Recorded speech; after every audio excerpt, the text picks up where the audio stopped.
You know how every family has a Thanksgiving tradition? Someone burns the turkey, grandma says something problematic, and your uncle's yelling at the football game. But for a lot of us, there's always this other quiet little ritual.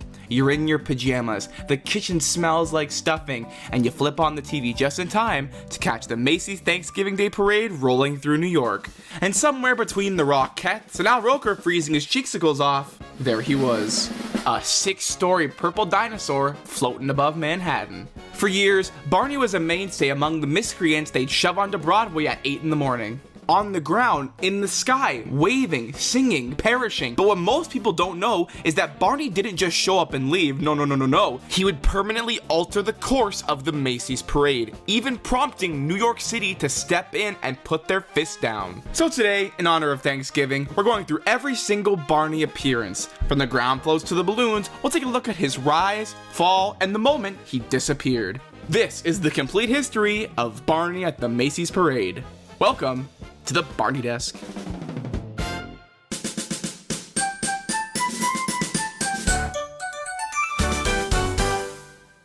By the early 90s, Barney was no longer an indie mom and pop and law operation. Barney and the Backyard Gang had morphed into Barney and Friends on PBS. The home videos were flying off the shelves, and there's a reason people were calling him the Elvis of preschoolers. Waiting for Santa, in particular, was doing gangbusters, to the point where it became the highest grossing Barney tape of all time, moving almost 5 million copies by 1999. 5 million! I can't even think of 5 condiments. You really gotta understand, Barney was to toddlers in the 90s what Michael Jackson was to adults in the 80s. So if you're Macy's and you run a 3-hour televised toy commercial every Thanksgiving, of course you're calling this guy. Technically, Barney's Macy's journey starts on the ground in 1994. Earlier that year, he'd already been in New York for one of his major live productions at Radio City Music Hall, and Macy's was like, yeah, just, bring those costumes over here. So Barney, Baby Bop, and BJ pull up to Herald Square to do a full pre-parade performance of If You're Happy and You Know It. But the real moment, the one everyone remembers, begins when the iconic balloon started floating down Main Street. Roughly 5 stories tall, with a big waving arm, would be the very first Barney balloon, sponsored by Barney's parent company, the Lions Group. This guy is an absolutely beautiful balloon, and would take over 20 gallons of purple paint so he'd read correctly on camera.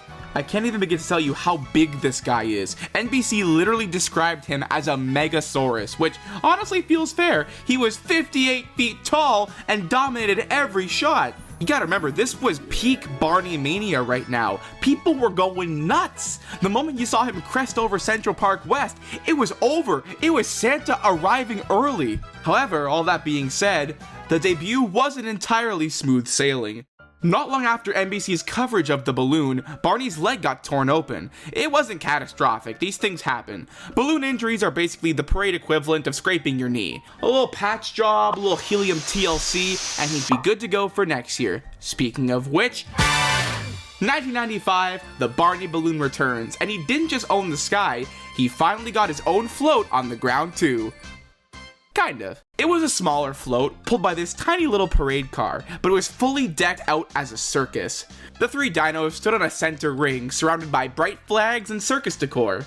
Ringmaster Barney up front, Baby Bop as a ballerina, and BJ dressing up as all the riff haters. Get it? Cause he's a clown? This float, however, wouldn't be brought back, and then in 1996, a whole new float would come about. This western, desert-themed movie set, complete with painted mountains and cactus cutouts. All the bros are in cowboy gear, and even the extra parade performers are riding along the sides in full cowpoke. Is cowpoke a word? Can I use cowpoke like that? Hey, can you give me my western dictionary? Thanks. Everybody was decked out like full-on cowboys. Even the parade extras riding along the sides like a posse called in at high noon. Nailed it. And of course, the balloon was back too, gliding down Broadway while the commentators repeated the same 3 facts every single year. He's 200 million years old, kids are obsessed with him, and yes, he's still purple, read a book. Things are going pretty good in the Barney parade sphere, and I'm sure Lyric Studios, the at the time now current owner of Barney, was liking it too. Surely nothing can ever go wrong. But hi Barney, what are you doing here? Oh, what is this? 1500. Full 497. Oh, plus math. I love math. Okay, 1500 plus 497. Carry the 1, and that would give us 1997. Oh, 1997. It was no secret the winds were going to be rough that year. Reporters were grilling Macy's before the parade even started, and spokesperson Gene McFadden was quoted saying, "We don't take the wind lightly. We're prepared, and we have a plan we put into action if we have to," which basically translates to, "We've totally got this. Please stop asking." The winds were pushing over 40 miles per hour, the same kind of conditions that actually canceled the Macy's parade way back in 1971. A meeting gets called between Macy's and the NYPD. Macy's would later say that everyone agreed it was safe to fly. The NYPD would later say, actually no, somewhere between those two statements is the truth. But either way, the balloons go up. So that morning, November 27th, 1997, the 71st annual Macy's Thanksgiving Day Parade kicked off. Millions had lined the streets, with millions more watching on NBC and CBS. And almost instantly, the wind starts cooking everybody. The balloon handlers are trying their best, but they're getting their booty cheeks handed to them. Balloons are smashing into trees, buildings, lampposts. Sonic the Hedgehog barely makes their block before going down. Hey, side note, did anyone check the streets for a bunch of really big gold rings that may have fallen? Just checking. About an hour and 12 minutes in, the Pink Panther balloon becomes a big problem. You might think this doesn't matter for the story, but trust me, it does. The Pink Panther gets so out of control that he knocks out a handler and collapses on the crew during an emergency deflation. So now you've got police, medics, and parade staff swarming one disaster while the rest of the route is still moving. Everyone's attention is split and they're already being stretched so thin. And then here comes Barney. This was a huge year for him. They were well into the marketing of Barney's feature film, Barney's Great Adventure. Lyric Studios needed this parade to be perfect. This was marketing, this was exposure, this was nothing can go wrong. Except, something already had. Because of yet another mishap earlier, Barney's placement in the parade would get massively delayed and launched later in the route. As he moves down Central Park West, somehow, he knocks over a tree. But not only that, he does so and gets no damages, not a tear. I want you to come close here. Just get really close, okay? Come to the mic if you're listening. Yeah, come really close. Put your ear up. Yeah, that's good. How in the name of Rift does a balloon knock over a tree? Thankfully, no one gets hurt, and like I said, there was no major tears yet. But it's very clear this balloon is not under control. Also, side note, I always thought the handlers here looked like they were dressed like the elves from Waiting for Santa. I don't know if anyone else sees that. I just like, the green vest and, anyway. When Barney turns onto Broadway near 52nd Street, the winds have gotten even worse. He starts whipping back and forth so violently that some handlers literally have to throw themselves on the ground and use their body weight just to drag him down. The crowd gasps every time Barney lurches over the audience. The handlers are doing everything humanly possible, but they're fighting a losing battle. And then finally, the gusts win. A massive shove slams Barney right into a streetlight, slicing open the entire right side of the balloon. The force of the hit is so strong, it takes several handlers with it, sending them tumbling across the pavement. Kids start crying, adults start panicking, helium is blasting out like a ruptured pipe. As he sinks, the torn fabric flails in the wind until his tail actually just explodes, sending scraps of purple material raining into the crowd. At this point, it's not only upsetting, but it's becoming dangerous. The NYPD has to think fast. Officers rush the balloon, jumping onto it, trying to pin it down, but it's not enough, it's too big. So out come the knives. They start cutting, stabbing, slicing, doing whatever it takes to force a full deflation before more debris can injure somebody. The kids in the crowd are legitimately devastated. Toddlers watching their literal hero get violently torn apart in front of them. You can hear it in the footage, it's heartbreaking. Meanwhile, get this, several of the adults who are right within that Barney bashing crowd are actually cheering and celebrating while these kids are sobbing, which is still one of the most disgusting reactions I've ever seen from this era. These people should not have been ever allowed to reproduce. Read the room. But alas, there is a somewhat silver lining. Even though he was mortally wounded, Barney never stopped waving his hand and never stopped smiling. He fought death until the bitter end. Rest in paradise, King. he passed doing what he loved, greeting the children of the world. NBC aired none of this. Yeah, so while all this was going on, NBC just cut to old footage of the Barney balloon roaming down Herald Square, trying to damage control like, yeah, everything's fine, nothing to see here. Police have rescued him already. They have? Yeah, Exactly. he's down already, rescued, safely tucked away for next year. Real slick, bud. He looks properly tucked away for next year. That was, yep. Gee, I kind of wrote myself into a depressing corner right now. That was rough. And if I thought it was rough, well, Lyric was absolutely tweaking after seeing their $1 million mascot get publicly unalived on national television. But lucky for them, the day wasn't over yet, because Barney still had a float in the parade. And not just any float, their first ever full-sized Macy's float, which meant they had to force those frowns upside down immediately. So about 30 minutes after the balloon disaster, the float comes rolling down Herald Square like nothing happened. And it's honestly a really cool float. The theme is Barney Goes Hollywood to promote the movie. It's made of giant film reels that form a big staircase to an oversized movie camera that's lit up with this giant bulb. Barney's rocking these dripped out sunglasses, and along with Baby Bop and BJ, sing Imagine from the movie soundtrack. Not the John Lennon song. That'd be kind of funny too, though. There's also these other guys. I don't know who they are or why they're here, but they are absolutely committed to existing. Like Barney's previous two floats, this one only made a single appearance. It reached the end of the parade route and everything was fine for like 20 minutes until everybody internally freaked out. Even though Barney made the best out of a bad situation, New York wasn't too happy with the purple guy for all the trouble he caused, even if accidental, and so they finally stepped in. They demanded new rules for Macy's, stricter size limits, mandatory strength training for the handlers, utility vehicles tethered to the balloons, and some of the biggest designs to just be scrapped entirely. You know, even outside of the videos, Barney can always encourage people to play it safe. So in 1998, under these new rules, Barney returned. Now, it's unclear whether this was the original balloon repaired or a completely new one that looks identical. The sources conflict, but like, the police stabbed the riff out of him, man. Personally, I think they rebuilt the Barnosaur from scratch.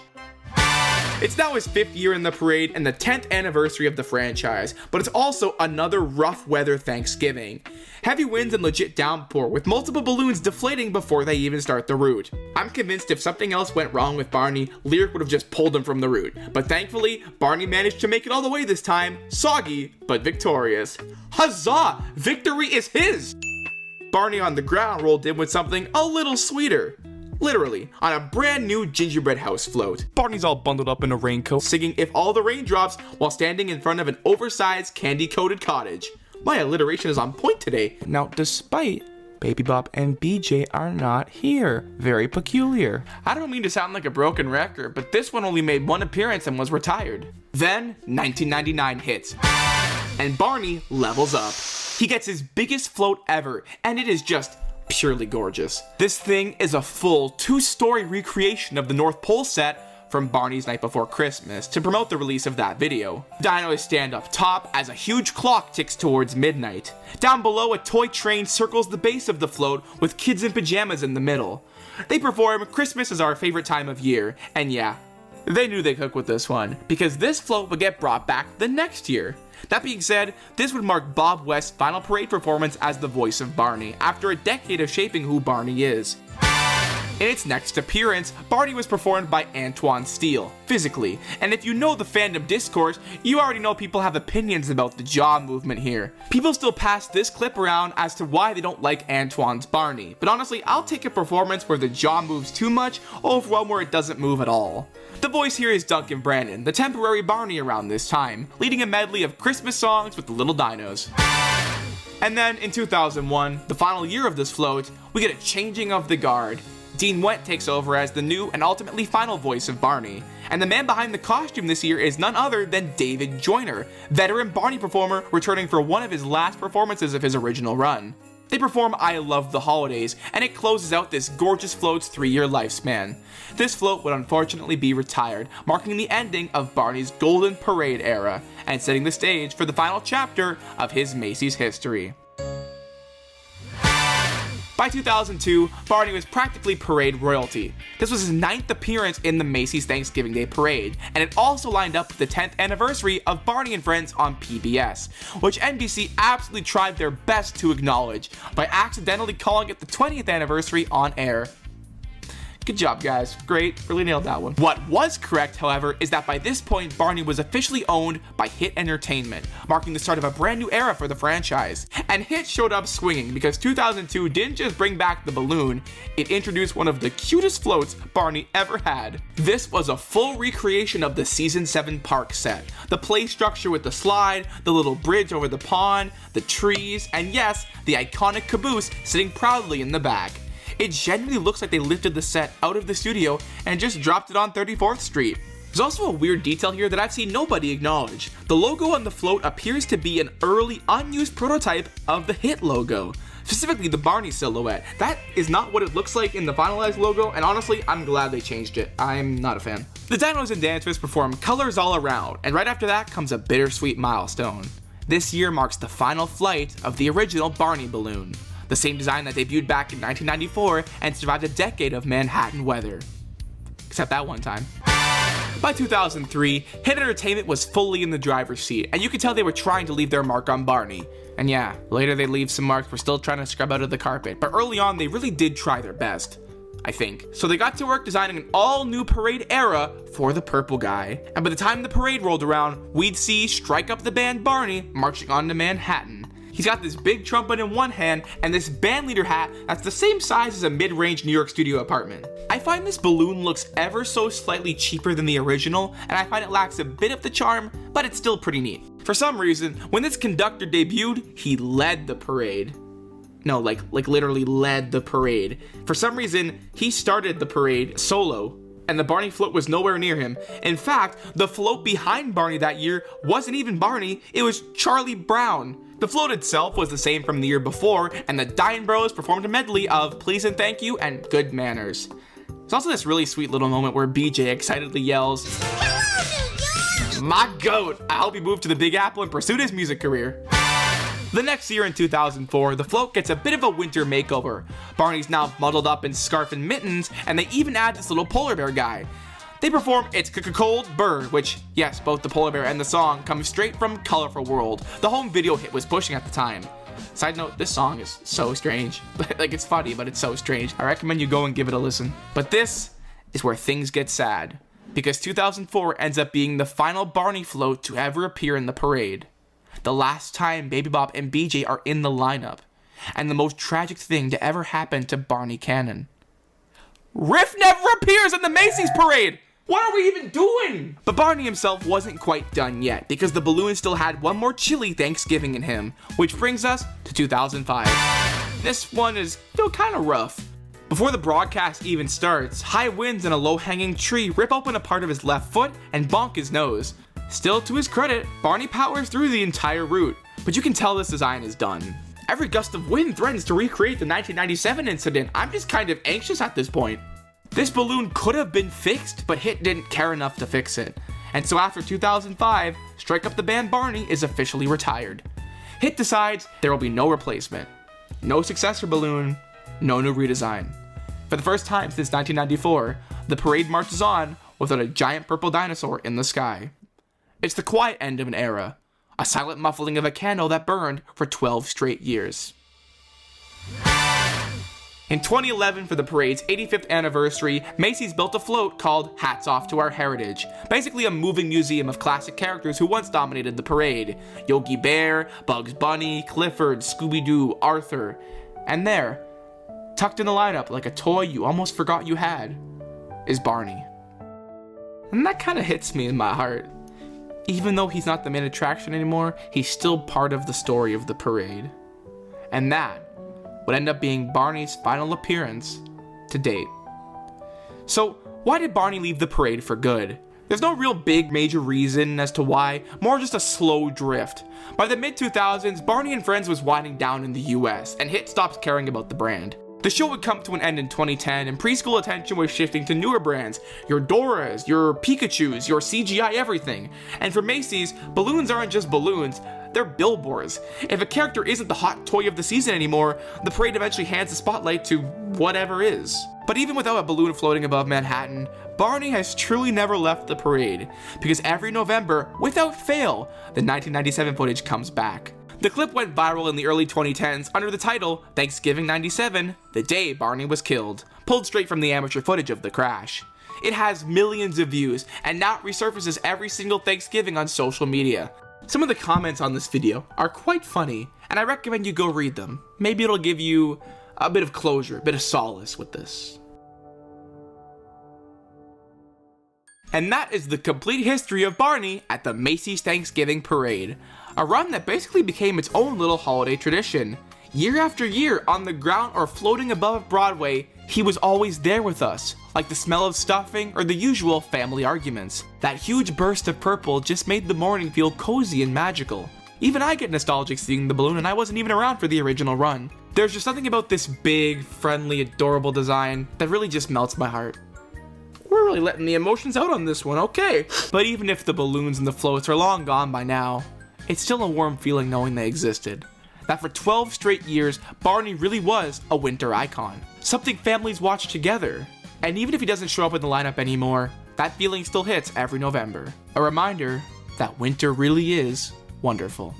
Thanks for spending this Thanksgiving deep dive with me. Well, I'm Canadian, so my Thanksgiving was last month, but anyway. If you want to learn more about the fascinating history of the Barney franchise, hit subscribe and join the Deskies so you don't miss what we're cooking up next. We just launched channel memberships, where you can get early access to videos, members-only videos, behind-the-scenes bits, and so much more.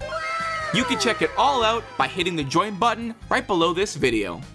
I've been the Barney Desk, and thanks for watching.